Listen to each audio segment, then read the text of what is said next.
A close friend of mine went through something horrible. His little sister was hit by a car on her way to school and died on the spot. I helped with the funeral arrangements because neither he nor his mother could function. I barely slept for 3 days. When everything was finally done, I came home utterly exhausted and fell asleep the moment I hit the bed. Sometime during the night, I heard the doorbell. At first, half asleep, I decided to ignore it. Maybe they'll think I'm not home. But the ringing didn't stop.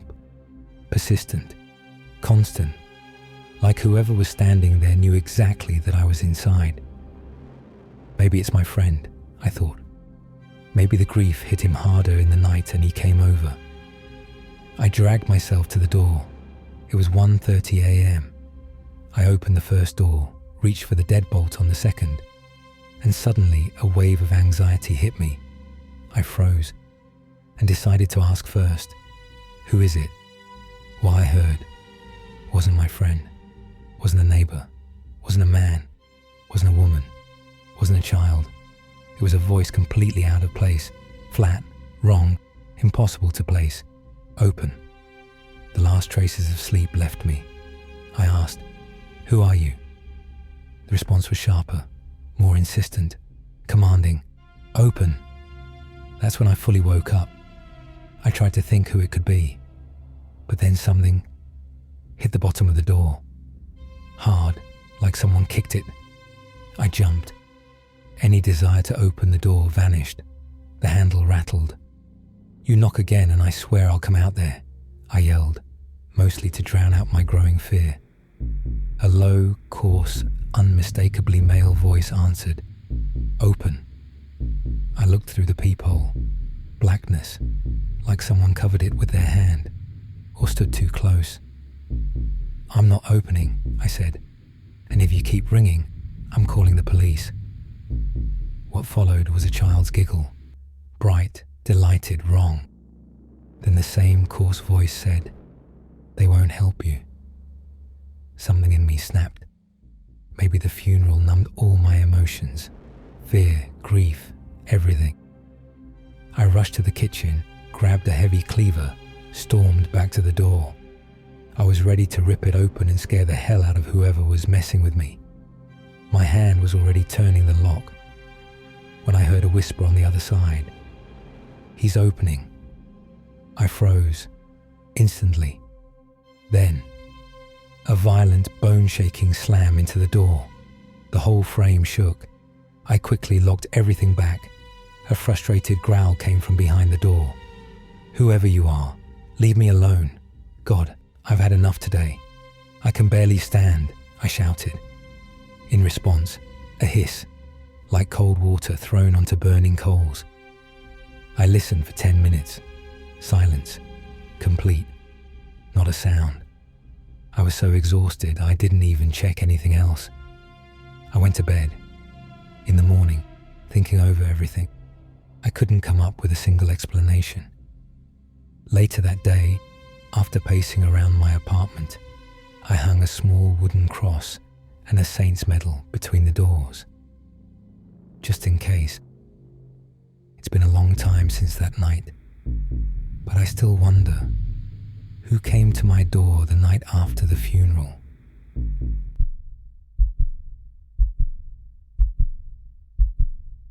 I was young, and until a certain point, I never really thought about the existence of the supernatural. Sure, I had heard stories about ghosts, household spirits, and other mysterious beings, but I always dismissed them as someone's overactive imagination, old superstitions, or just tales spun by horror movies. But one day, my beliefs about the unseen world changed drastically. Now, I have no doubts. It exists, whether people believe in it or not. This all happened when my friend Emily and I were renting an apartment for a while. It was a creepy apartment. I still remember it with a shiver. Things happened there that could make you stutter from fear. Every day brought something new. Water would turn on by itself. The fridge, doors, and windows would open or close on their own. Objects would disappear or shift, and items would fall from tables that had been perfectly still. We both had nightmares. Frightening shadows sometimes appeared, and occasionally unseen presences seemed to wander through the rooms. There were so many inexplicable, often terrifying occurrences that one could write an entire series of horror stories about it. This was in the late 90s, when we were studying at the St. Petersburg Medical Institute. Emily was lively, clever, and my inseparable friend. We were in the same year, but in different groups. We attended lectures together and shared a 4-person dorm room. By the 3rd year, we were both working part-time at the same hospital, though in different departments, often on night shifts that didn't always overlap. By then, we'd decided to move into a rented apartment. The dorm chaos had become tiresome, our roommates were difficult, and having a private apartment seemed perfect for personal space. Emily found a 2-bedroom apartment near the subway, priced below what similar options cost. We were immediately interested. 2 separate rooms, a large hallway, a kitchen, high ceilings, thick walls, a stone balcony, and a spacious bathroom. The apartment was old, a classic grandma's place with worn furniture. But there was a brand new refrigerator that played a little melody when opened. We walked out thinking, this is perfect. Now each of us will have our own space. We moved in the morning, unpacked our things, and cleaned up the place. In the evening, we had a little dinner with some tea, celebrating our new home. After that, we went to our rooms. Strange things started happening almost immediately, though at first we didn't pay much attention. Exhausted from the day and relaxed from a glass of wine, I quickly fell asleep, but something woke me in the middle of the night. I heard quiet, shuffling footsteps in the hallway. Shuffle, shuffle, followed by the kitchen door creaking, and then the refrigerator chimed its little melody as if someone opened it. Soon after, the kitchen door creaked again, and the shuffling steps returned. At first, I assumed Emily had gone to the kitchen, but then it became clear. These sounds occurred when no one was supposed to be moving around. Fear gripped me. The next morning, we noticed our shoes had been moved to a different spot. Each of us initially thought the other was playing a prank, but soon we realized neither of us nor anyone else could have done it physically. We suspected the landlord or previous tenants and checked the apartment. Nothing was missing. To be sure, we devised a trick I had read about in a detective novel. We glued a few hairs to the doorknob with clear nail polish. If someone opened the door, the hairs would be disturbed. Returning later, we found them untouched, confirming that no one had entered. Yet when I went to my bedroom, I found my bed with an indentation, as if someone had slept there. We checked the balcony as a possible entry point, but it was winter, and all windows were sealed. Nothing explained this. Our fear grew as the strange events continued. Footsteps at night, creaks, eerie shuffling, moving chairs, doors opening and closing on their own. One evening, Emily was sitting in her room and noticed a human-shaped figure in the hallway, but when she looked, no one was there. From that day on, we started sleeping in the same room. Over time, the constant tension began to wear on our nerves. Once, as I lay down with the lights off, the doorknob on the closed bedroom door began to slowly turn. The fear was unbearable all night, only subsiding when exhaustion took over. After a month of this living nightmare, We packed up and left, never wanting to spend another night there.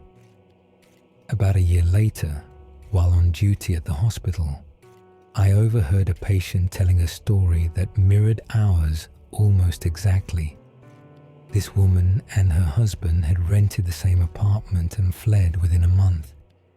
They learned from a neighbor that the apartment once belonged to a cantankerous elderly woman whose troublesome behavior had haunted all the neighbors while she was alive. Her daughter inherited the apartment and rented it out, fully aware of the haunting. This way, she received double profit, monthly rent, and the security deposits left behind by frightened tenants. We finally understood. This was no joke. Something truly supernatural was at work.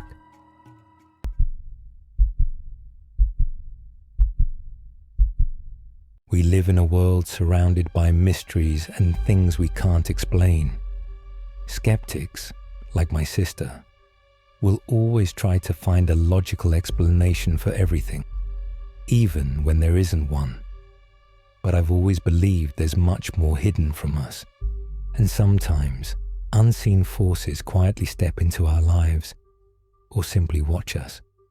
20 years ago, after finishing my college exams, my two best friends and I decided to spend a weekend at a lake house, swimming, barbecuing, and just relaxing. We lived in Seattle, and the cabin belonged to my friend Natalie's parents. It was a lovely place, a small wooden house painted green, surrounded by apple trees and lilac bushes. In front of it, a tidy garden full of bright summer flowers, irises, peonies, daisies. Across the narrow dirt road stretched a forest, tall, dark, and whispering in the wind.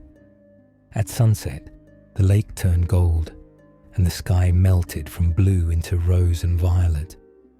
The air was thick with the scent of blooming lilacs, dizzying and sweet, filling us with that beautiful sense of peace and anticipation that only youth can give.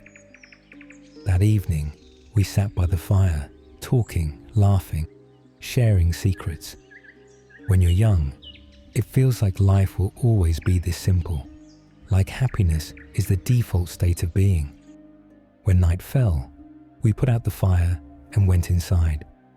The house had 2 small rooms and an attic. In the first, a little couch and a wardrobe.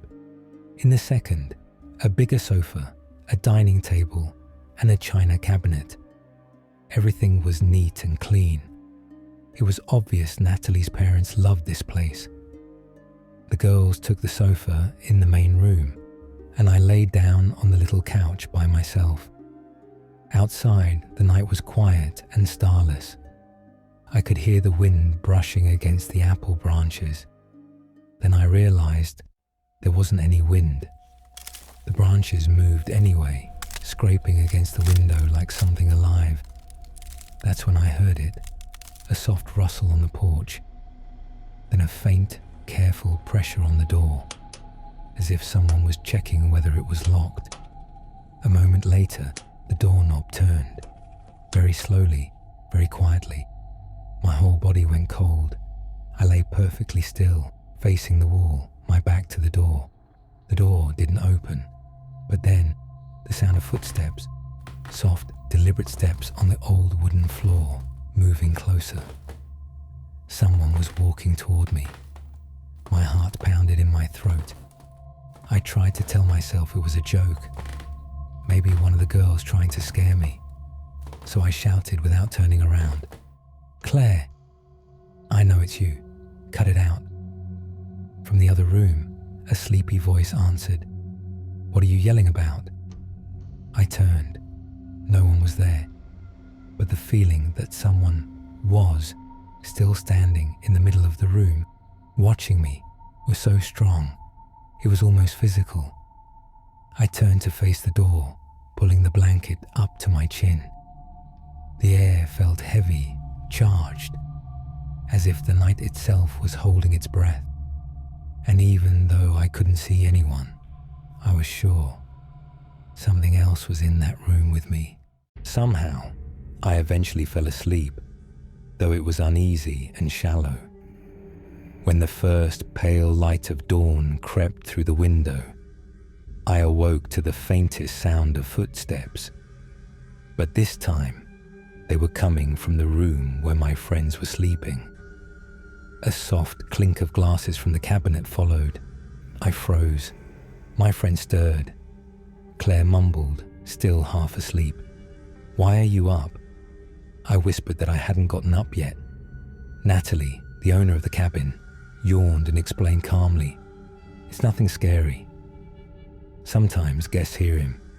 He doesn't harm anyone. He's part of the house. Just watchful." A shiver ran through me. I remembered the night before, the scratches at the window, the careful pressure on the door, the slow, deliberate footsteps. And now, this morning, it seemed to be exploring the rooms with equal curiosity. We stepped outside as the sun rose. The day promised to be hot and bright. Birds chirped, and dew sparkled on the lilacs and iris petals. Uliana, pointing toward the attic, asked, "Wasn't the attic door closed last night?" I didn't answer. Inside, the house still held the weight of the night, the unspoken presence, the silent visitor who moved among us without making a sound. And even in daylight, I felt it watching, waiting just beyond sight, keeping its secrets tucked away between the rafters and the apple trees.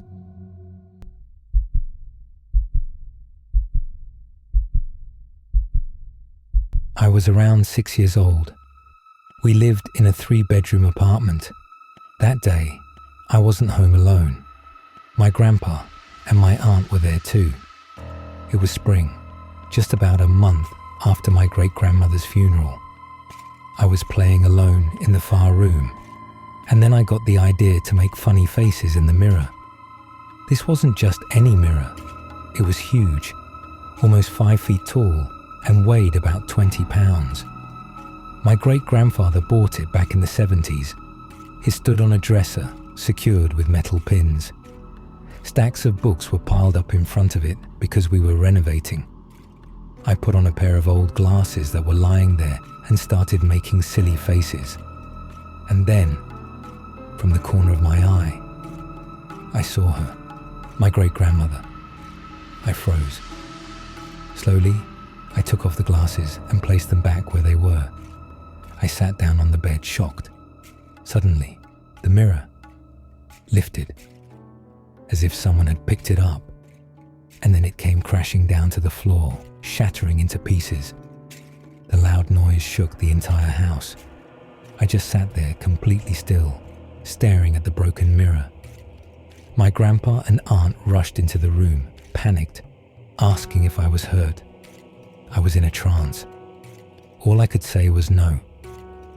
Later, they couldn't understand how the mirror had fallen. It stood in that spot for 30 years. The pins weren't damaged. It was like something lifted it, but it definitely wasn't me.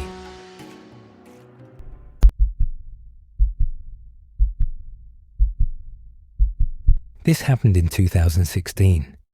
At the time, I was living with my grandmother.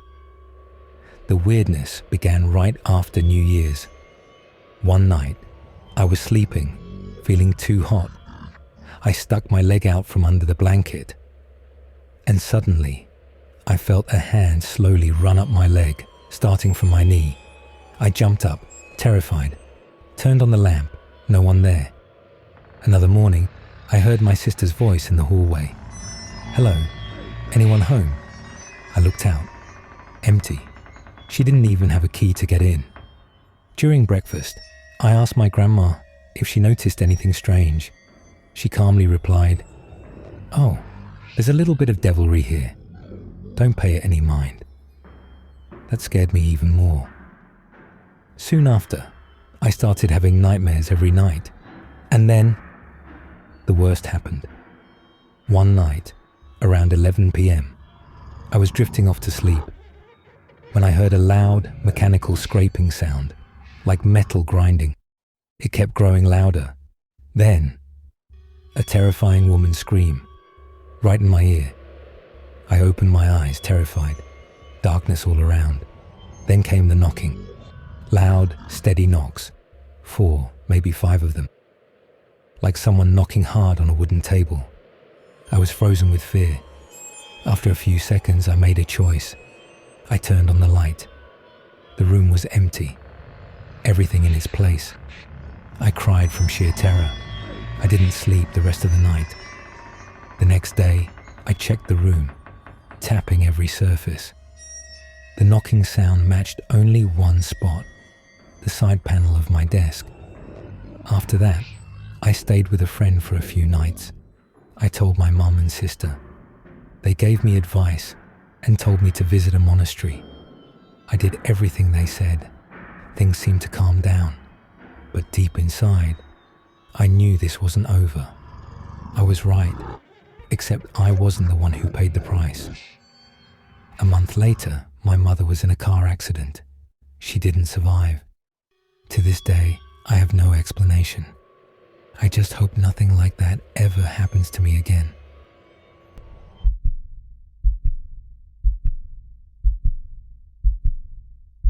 This happened one summer during school break. I went to stay at my grandma's countryside house. There were 2 houses on the property. I slept in one, and my grandma in the other. That night, we said goodnight and went to bed. I locked the front door from the inside. There was no way to open it from outside. I went upstairs to my bedroom. As I passed the motion sensor in the hallway, it turned on the light. Everything seemed normal. I stayed up late scrolling through my phone. Eventually, I started feeling uneasy. Being alone in the house felt creepy. I locked my bedroom door and kept scrolling. Then, I heard it, the front door opening. For a second, I thought it was Grandma checking on me. I heard footsteps on the tile stairs. But strangely, the hallway light didn't turn on. The motion sensor stayed dark. Fear gripped me. The footsteps didn't stop at my door. They went to the guest bedroom instead. And then, I heard the bed creak, as if someone lay down. I gathered my courage, opened my door. This time, the motion sensor lit up. I rushed into the guest bedroom. No one. The bed was perfectly made. In the morning, I asked my grandma. She swore she hadn't come in. She even reminded me I had locked the door from the inside. It's been over 5 years now, but I still remember that night vividly, and I still have no explanation.